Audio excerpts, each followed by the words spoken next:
Hello guys, today I'm going to install this smart garage door opener from CRAFTSMAN. The model is 57918 and this has very good features. One of them is the full control and visibility when you are away. You can control the entire garage door opening and closing functionality using the app. And then in addition to that, this comes with the backup battery. So in the event of even if the power goes off, there is no impact on the garage door because you could use the battery to operate, open or close the garage door. And this one has more horsepower, and the important thing is this is belt driven. Belt driven means it is going to be very quiet, not like the chain driven. And let me show you currently what garage door we have. We have half HP CRAFTSMAN garage door only. The only problem with this one is that this is chain driven. If you see over here, there is a chain all around the garage door, and because of this it makes a lot of noise when I open the garage door. I hope that after installing this garage door, that is a belt driven garage door opener, this will be a quiet operation and it will work nicely. I don't know what is involved for this one. I guess it includes the entire hardware, and it includes the sensors also, and the control panel, which anyway mine one is broken. So I'm going to install this entire thing and replace the existing garage door opener. Let me close the current garage door opener, current garage door, and show you that how much it sounds when I open or close it.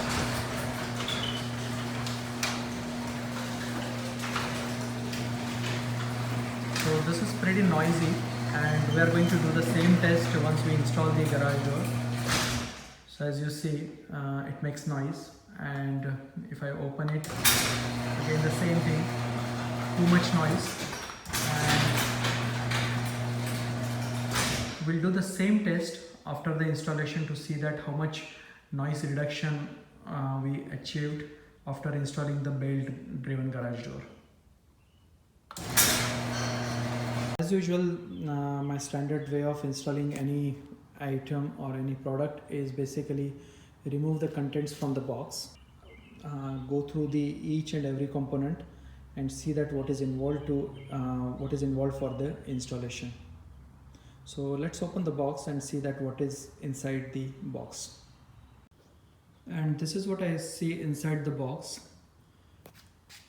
Basically, if I go over each one of them, you'll find it on page number 8 and page number 9. Listed everything nicely. That the control panel, remote control, battery, sprocket cover, trolley, rope, belt, and so on. And then whatever the hardware is required, that hardware is listed on page number 9. So basically what I've done is here, set up the entire thing the way it is shown in the manual, and then I'm going to go over each one of them quickly. So as you see over here, the installation hardware is carriage bolt, wing nut, ring nut, handle, and so on. So if you look at here, I've done the same thing. So there is a carriage nut over here, then there is a wing nut, 2 wing nuts over here, then a ring, nuts, handle, lag screw over here, lag screws, 4 lag screws, hexagonal bolt, lock washers, and so on. So the same thing I've done for the other components also, which are listed on number 8: belt, pulley, safety, reversing, hardware bag, sensors. Like over here there are sensors. Let me show you. Okay, here. So now everything is in place. Now the thing is, I'm going to move ahead and going to first assemble this support bar. And this support bar is kind of a interlocking. It has a railing, and these rails will go inside one other to make it a one single support bar. So let me install this support bar and show you that how exactly it looks, and then probably we'll go ahead and start assembling each and every component. So the hanging rail comes in 5 different pieces, as you see over here, 1 2 3 4 and 5. Out of these 5 pieces, 4 pieces are exactly same. If you look at this 4 pieces, they are exactly same, whereas this one piece is kind of a different, and it has a big slot over here, and that's how you have to identify that this is going to be the rail front section. And I'm going to keep this rail front section at the front, and then the other pieces you have to just insert this piece forcefully inside this one like this. It's very difficult to show you using one hand and assembling it, so it will go like this, and we have to do the same thing for the other pieces, and that will make this one big entire piece. So let me do that part and show you the entire one single piece, how it looks. So this is another piece which goes like this. It's pretty straightforward. It just, you have to give little bits of push to get it.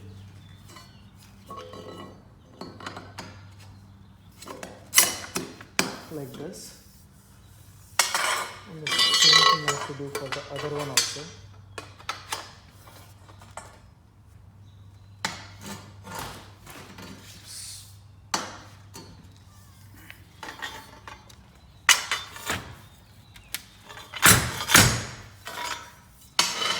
And then the last piece.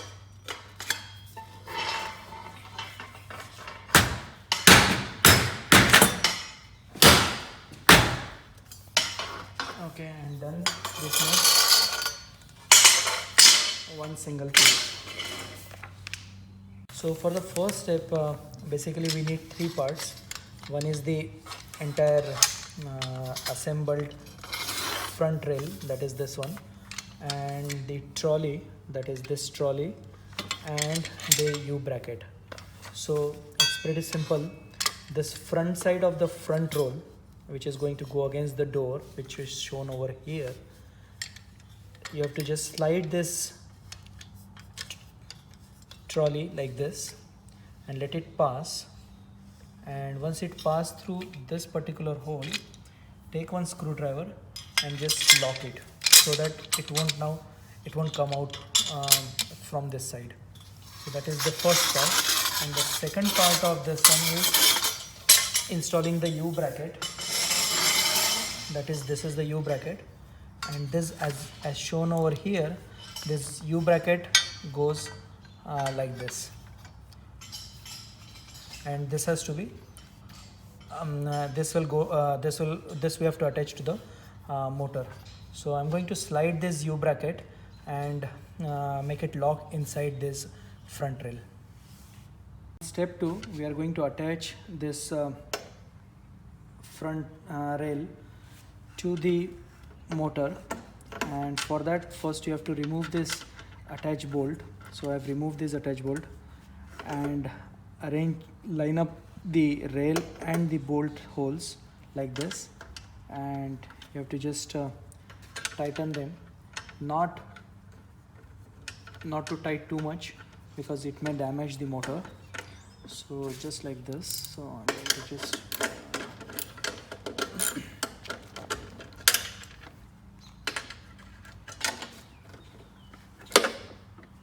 so this is done. Now take the lock nut and the this is the lock nut and the bolt, and insert over here and just tighten it like this. Again, here also there is no need to tighten this too much, and this step 2 assembly is done. As you see, I have hand tightened this nut, and as per the instructions, first you remember initially we had this screwdriver over here. so that the trolley doesn't move on the right side or left side. So we have to remove that screwdriver and identify the notch over here on this tension. So this is a notch, if you see clearly, there is a notch. So place your screwdriver over here, and using the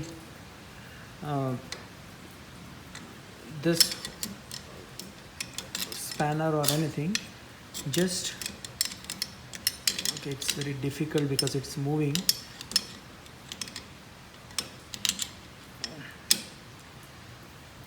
You have to tighten this so that it will automatically snap. And this is how the spring looks now after it snapped, after the tension is applied. And in the entire garage door process installation, this is the only difficult part which I found, or maybe I got stuck and I was doing it first time, maybe that could be the reason. But this is the only difficult part which I found during this entire process. But as of now, step number 5 is done, basically installation of this spring. And now the next step is installing the sprocket cover, which is going to be piece of cake. And then we are done with the garage door, connecting the rail to the motor. And next step is going to be now installing this on the garage door itself. And now the next step is installing this sprocket cover, and this is pretty straightforward. You have to just keep it on this gear assembly, and then with the provided screw you have to attach it to the motor body. And this is the last step in assembling the front rail to the motor and the belt. And now the actual part starts, that hanging this entire thing assembly to the garage door. So as you see, the installation is kind of done. The motor is attached to the rail, the belt has been tightened out, and now this entire assembly has to go and to be attached to the garage door. So this is what our garage door existing setup looks. So here it is the head, which I have to remove. This entire assembly I have to remove, which is connected to this old motor. So what I'm going to do is I'm going to remove this screw over here, another screw on the other side, this one, and there are 2 more screws on the other side, that is this one, and this entire assembly will come out.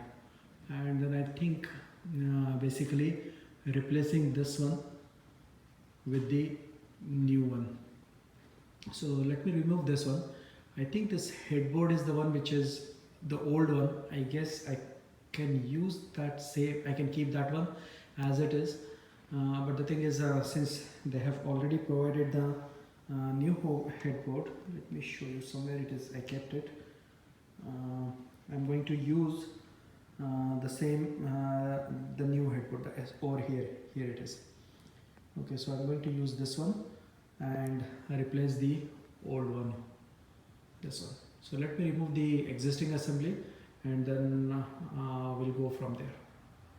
When I started removing this existing hardware, what I found that even this bar and this attached bar to the garage door, we have received that similar one for the new one also. Like this one will go here and this new one will go here. So I'm just wondering that whether I should remove this one or remove this entire assembly from here, so that this entire thing can be removed easily, because in that way there is no need to attach these parts one more time. So I'm just thinking I'll remove this part, detach this part from the bar, and then remove this entire thing. So this way not much work is involved. Okay, this is the existing header bracket. Initially I thought I will install the rail on the same header bracket which is currently installed. but when I compare the new header bracket with the existing header bracket, they are kind of different. So decided to remove the old header bracket and install the new header bracket. Once this is done, then it is just installing the entire rail and the motor. And here is how the installation of the motor is done. So this motor is installed over here all the way. This side railing is attached to over here. So this part is done, everything has been connected. Now the next step is installing the sensors.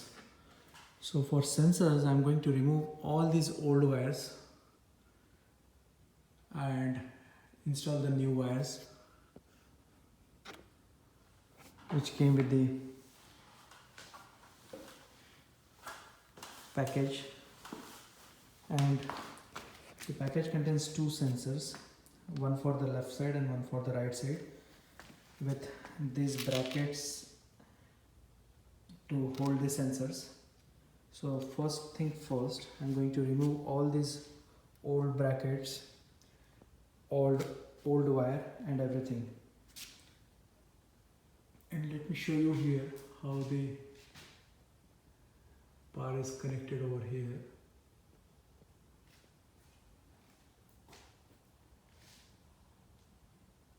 So this installation kit comes with the sensors also and these clamps. So basically I'm going to replace this one, the old one, with this new and delicate, new and nice looking clamps.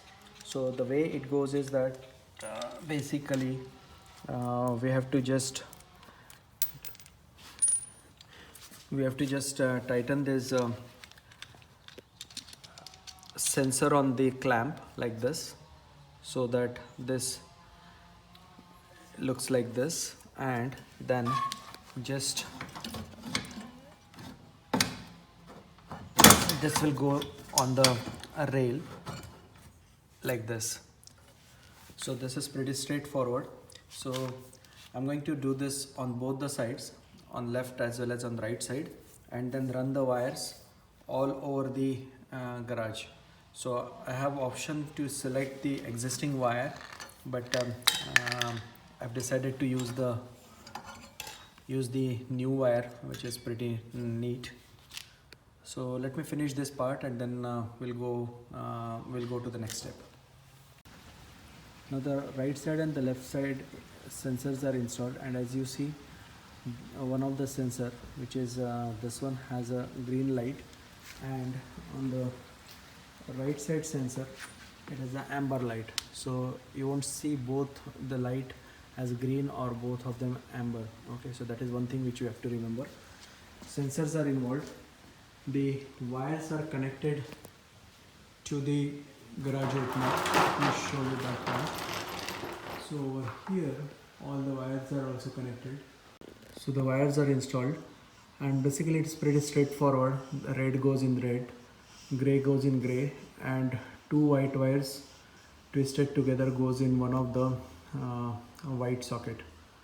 Once this is done, you have to install the other controller, which is the wall controller, and that one is also pretty straightforward. And here it is, one wall controller has been installed, and the second one is the original old one, which I'm going to replace very soon. Now other part, in addition to the other garage opener, is that this has a battery backup, so we have to install the battery inside the garage opener. So let me show you the area where we have to install the battery, and then we'll start this entire sensor. Okay, and here is the battery compartment. I've already installed the battery. It has only two connectors, red and black, and once you connect those connectors to the battery, you have to place the battery inside the battery compartment, and then switch off this entire cover this entire area with the provided cover. And here we are done with the installation of the garage controller, garage motor, and the only thing now pending is basically installation of the wall mount controller, which is going to be outside the garage. And I'm done with the installation of both the motors, CRAFTSMAN motors, and as you see they've installed. And let me open both the garage doors and close them, and you'll see the difference. Basically they are very quiet compared to the previous one.